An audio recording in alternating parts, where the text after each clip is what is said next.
name's Amanda and welcome back to another episode of Glow Up here on Ladies First. In light of the COVID-19 situation, many schools have turned to e-learning and a lot of working adults are now working from home. It's super easy to feel like you're going insane because you're always facing the same four walls in your home and you might lose it. You might find yourself procrastinating a lot because there's no one to watch over you. There's no bosses, there are no teachers, so you're basically on your own to motivate yourself. So today I'm going to share with you guys some of my tips for working or studying from home to stay motivated, to stay active and productive, and to stay sane. First off, create a morning routine. Now, because you're working from home or studying from home, it's really easy to oversleep.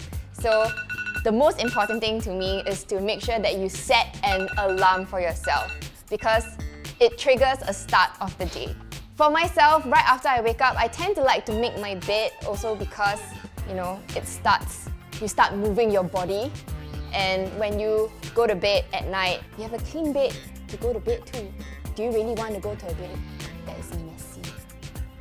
And now that you're working from home or studying from home, you don't even have to leave your house, which gives you more time to prepare breakfast and be fully nourished before you start your day because the most important meal of the day is breakfast. Alternatively, you can always work out right at the start of the day. For myself, I like to put my workouts really early in the morning before I do anything else because you're so sticky, you kind of have to shower after that. If not, it's gonna be not very presentable. Which brings me to my next point, which is get dressed for the day. Like I mentioned earlier, it's really easy to just wear your pajamas and start working, but you're still gonna feel really sluggish because those are the clothes that you wear to sleep. So naturally, in your head, you'll be like, oh yes, comfort. So what you really want to do is just take a nice quick shower, refreshing cold shower, and just change into a separate set of clothes that makes you feel more like, yes, this is the clothes that I'm gonna do things in, get yourself pumped up for the rest of the day. And if you really want to go the extra mile, just put on some makeup because why not? You can always look good for yourself, right? Next up, create a dedicated workspace for yourself. Now, I know a lot of people have their desks in their bedroom, and personally, I don't think that's such a great idea because your bed is just right there. Can you imagine you're doing your work and then you know what? I'm gonna take like a 15-minute nap, and then you just plopped onto your bed and then you sleep for 2 hours. Oh no! So prepare a nice little corner for yourself in your house, perhaps outside and on the balcony or even your dining table. Just make sure everything is prepped so that you are working in a very efficient manner and you don't feel tired. And if you really want to take it to the next level, why not give yourself a set of rules, like not touching your phone, not scrolling through social media, because all those can be really huge distractions. I would know.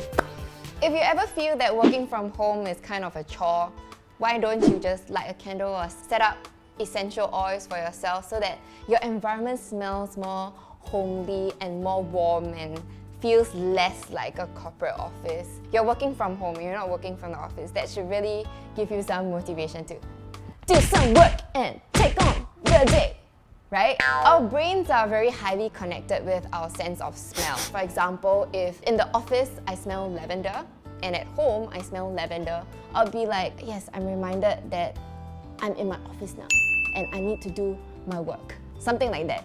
You get the gist. Next up, create a to-do list before you start any form of work because that is the thing that is going to keep you on track. So write down the things you are planning to do for today, and then if you can even write down the amount of time you think you would need to finish each task so that you don't lose track of time and you don't go overboard. So if you set a certain amount of time for a certain task, then you'll definitely be on track.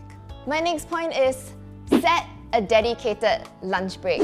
Yes, you can be working from home. Yes, you can be really busy, but always remember that it's important to take a break. If you really tell yourself, I'm going to take lunch at 12 today, stick to it so that for the rest of the day, you're like, I'm going to focus on my work. But of course, nobody can sit at a desk or at a table for 5 straight hours. So you can take like mini 15 minutes break in between your work sessions, which is great for me because I have a smart watch which tells me like after every hour I have to stand up and take a walk or take a stretch or grab a bite and that kind of thing. Always remember that sticking to a schedule will keep you on track. Next up, if you're ever stuck in a creative rut, always remember that you can phone a friend. Technology is all around us these days, and even if you're at home alone, you can always phone a friend if you're ever stuck, if you need help. Does this look good? Or a second opinion? You can always ask a friend, via email, you can give them a call. Video calls are always available nowadays on literally every single app that's out there in the world. Don't worry, you are never alone. You can always phone a friend.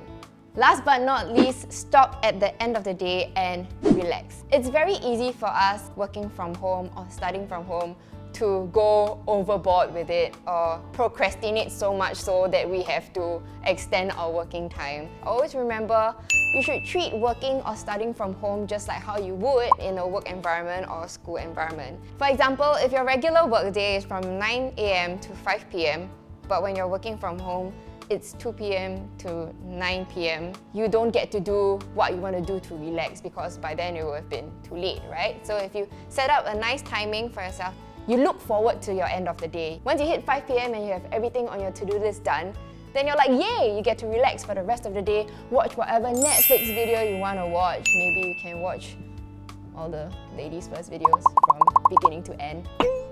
So that's it for this video. I hope some of these tips will be able to help you for at least the next few weeks. And always remember to wash your hands, stay calm, and remember to be socially responsible. Stay at home and indoors if you can. And if you guys have any other tips to recommend, please do leave them in the comment section down below. We will be more than happy to read them. And of course, click here to watch our previous video. Click over here to subscribe, and I'll see you guys next time. Bye!